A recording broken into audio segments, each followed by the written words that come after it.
ವಿದ್ಯಾರ್ಥಿಗಳೇ, ನಾವು ಇಂದಿನ ತರಗತಿಯಲ್ಲಿ ಬೀಜೋಕ್ತಿಗಳು ಮತ್ತು ನಿತ್ಯ ಸಮೀಕರಣ ಈ ಅಧ್ಯಯನವನ್ನ ಪ್ರಾರಂಭ ಮಾಡಿದ್ವಿ. ಅದರಲ್ಲಿ ಮೊದಲನೇ ಸಂಚಿಕೆ ಮುಗಿದಿತ್ತು. ಮೊದಲನೇ ಸಂಚಿಕೆಯಲ್ಲಿ ಚರಾಕ್ಷರದ ಬಗ್ಗೆ ನಿಮಗೆ ಸಾಕಷ್ಟು ವಿವರಣೆಯನ್ನು ಕೊಟ್ಟಿದ್ದೆ. ಚರಾಕ್ಷರ ಅಂತ ಅಂದ್ರೆ ಯಾವುದು ನಮಗೆ ಗೊತ್ತಿಲ್ಲ, ಅನ್ನೋನ್, ನಮ್ಗೆ ಯಾವ್ದು ಗೊತ್ತಿಲ್ವೋ ಅದು ಚರಾಕ್ಷರ ಆಗಿರುತ್ತೆ ಅಲ್ವಾ. ಚರಾಕ್ಷರವನ್ನ ಸೂಚಿಸೋದಕ್ಕೆ ನಾವು ಇಂಗ್ಲಿಷ್ ವರ್ಣಮಾಲೆಯ ಅಕ್ಷರಗಳನ್ನ ಬಳಸ್ತೀವಿ. ABC ಅಪ್ ಟು Z ವರೆಗೂ ಬಳಸ್ಬೋದು. ಅರ್ಥ ಆಯ್ತಾ? ಓಕೆ ಮಕ್ಕಳ, ನಾವಿವತ್ತು ಈ ತರಗತಿಯಲ್ಲಿ ಎರಡನೇ ಸಂಚಿಕೆಯಲ್ಲಿ ಬೀಜ ಪದ ಮತ್ತು ಬೀಜೋಕ್ತಿಗಳ ಬಗ್ಗೆ ತಿಳ್ಕೊಳ್ಳೋಣ. ಈಗ ಮೊದಲನೇದು ಬೀಜ ಪದ. ಬೀಜ ಪದ ಹೆಂಗ್ ಬರುತ್ತೆ? ನಾನು ಹೇಳಿದೆ, ಯಾವುದೇ ಒಂದು ಚರಾಕ್ಷರ, ಈಗ ಎಕ್ಸ್ ಅಂತ ಬರದೆ ಅಂತ ಇಟ್ಕೊಳ್ಳಿ. ಎಕ್ಸ್ ಅಂತ ಬರದೆ ಅದೊಂದು ಬೀಜ ಪದ. ಆ ಎಕ್ಸ್ಗೆ ಒಂದು ಸ್ಥಿರಾಂಕವನ್ನ, ಸ್ಥಿರಾಂಕ ಅಂದ್ರೆ ವ್ಯಾಲ್ಯೂ ಏನಾಗಿರುತ್ತೆ? ಫಿಕ್ಸ್.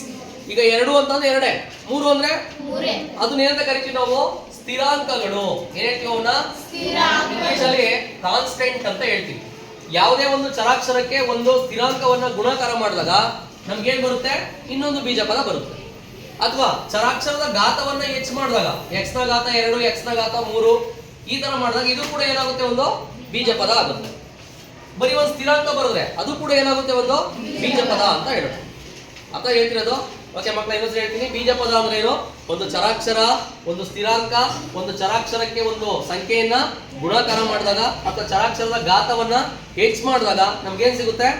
ಹೊಸ ಹೊಸ ಬೀಜ ಪದಗಳನ್ನ ಬರೀತಾ ಹೋಗ್ಬೋದು. ಅರ್ಥ ಆಯ್ತಾ ಮಕ್ಕಳ? ಈಗ ಈ ಬೀಜ ಪದಗಳನ್ನ ಬಳಸ್ಕೊಂಡು ನಾವು ಬೀಜೋಕ್ತಿಗಳನ್ನ ಏನ್ ಮಾಡ್ಬೋದು? ಬೀಜ ಪದಗಳಿಂದ ಏನುಂಟಾಗುತ್ತೆ? ಬೀಜೋಕ್ತಿ ಉಂಟಾಗುತ್ತೆ. ಈ ಬೀಜೋಕ್ತಿಯಲ್ಲಿ 3 ವಿಧ ಇದೆ: ಏಕಪದೋಕ್ತಿ, ದ್ವಿಪದೋಕ್ತಿ ಮತ್ತೆ ತ್ರಿಪದೋಕ್ತಿ ಅಂತ ಹೇಳಿ. ಈಗ ಇಲ್ಲಿ ಬರೋಣ. ಈಗ ನಾನು ಇವಾಗ ಬೀಜೋಕ್ತಿಯನ್ನ ಸ್ಟಾರ್ಟ್ ಮಾಡ್ತಾ ಇದ್ದೀನಿ. ಮಕ್ಕಳಿಗೆ ಅಬ್ಸರ್ವ್ ಮಾಡಿ, ನಾನು ಒಂದು ಬೀಜೋಕ್ತಿ ಬರಿಬೇಕಾದ್ರೆ ಒಂದೇ ಬೀಜ ಪದವನ್ನ ಮಾತ್ರ ಬರ್ಕೊಂಡ್ರೆ ಅದನ್ನೇಂತ ಕರಿತೀವಿ ನಾವು? ಏಕಪದೋಕ್ತಿ. ಇಲ್ಲೂ ಅಷ್ಟೇ, 3x². ನಾನು ಹೇಳಿದೆ ಒಂದೇ ಪದ ಅಂತ ಹೆಂಗ್ ಗೊತ್ತಾಗುತ್ತೆ?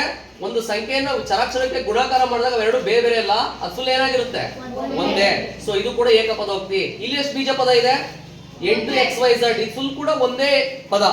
ಸೊ ಇದು ಕೂಡ ಏಕಪದೋಕ್ತಿ. 2, 3 ಇದೆ ಅಂತ ಹೆಂಗ್ ಗೊತ್ತಾಗುತ್ತೆ? ಮಧ್ಯ ಪ್ಲಸ್ ಅಥವಾ ಮೈನಸ್. ಇಲ್ಲಿ ಅಬ್ಸರ್ವ್ ಮಾಡಿ, 2x + 6 ಮಧ್ಯ ಪ್ಲಸ್ ಇದೆ. 2x ಅನ್ನೋದೊಂದು ಬೀಜ ಪದ, 6 ಅನ್ನೋದೊಂದು ಬೀಜ ಪದ. ಸೊ ಹಂಗಾದ್ರೆ ಎಷ್ಟು ಬೀಜ ಪದ ಇದೆ ಇಲ್ಲಿ? 2 ಬೀಜ ಪದಗಳು ಸೇರಿ ಈ ಬೀಜೋಕ್ತಿ ಉಂಟಾಗಿದೆ. ಹಂಗಾಗಿ ಇದನ್ನ ದ್ವಿಪದೋಕ್ತಿ ಅಂತ ಹೇಳ್ತೀವಿ. 3x² + 2x + 6. 3x² ಒಂದು ಬೀಜ ಪದ, 2x ಒಂದು ಬೀಜ ಪದ, 6 ಅನ್ನೋದೊಂದು ಬೀಜ ಪದ. ಇಲ್ಲಿ 3 ಬೀಜ ಪದಗಳು ಸೇರಿ ಒಂದು ಬೀಜೋಕ್ತಿ ಉಂಟಾಗಿದೆ. ಇದನ್ನ ಏನ್ ಹೇಳ್ತೀವಿ ನಾವು? ದ್ವಿಪದೋಕ್ತಿ. ಹಂಗಾರೆ ಮಕ್ಕಳು ನೀವು ಹೇಳ್ಬೇಕು ಇವಾಗ, 2x ಏಕಪದೋಕ್ತಿನ, ದ್ವಿಪದೋಕ್ತಿನ, ತ್ರಿಪದೋಕ್ತಿನ? Next 3x² - 6. Very good. 3x² - 2x - 6. Very good. ಅರ್ಥ ಆಯ್ತಾ ಮಕ್ಕಳ? ಸೊ ನಾವು ಈ ದಿನ ಬೀಜ ಪದ ಅಂದ್ರೆ ಏನು, ಬೀಜೋಕ್ತಿ ಅಂದ್ರೆ ಏನು, ಬೀಜೋಕ್ತಿಯ ವಿಧಗಳು ಅನ್ನೋದೇನು ನಾವು ತುಂಬಾ ಸುಲಭವಾಗಿ ತಿಳ್ಕೊಂಡಿದೀವಿ. ಧನ್ಯವಾದಗಳು. Thank you.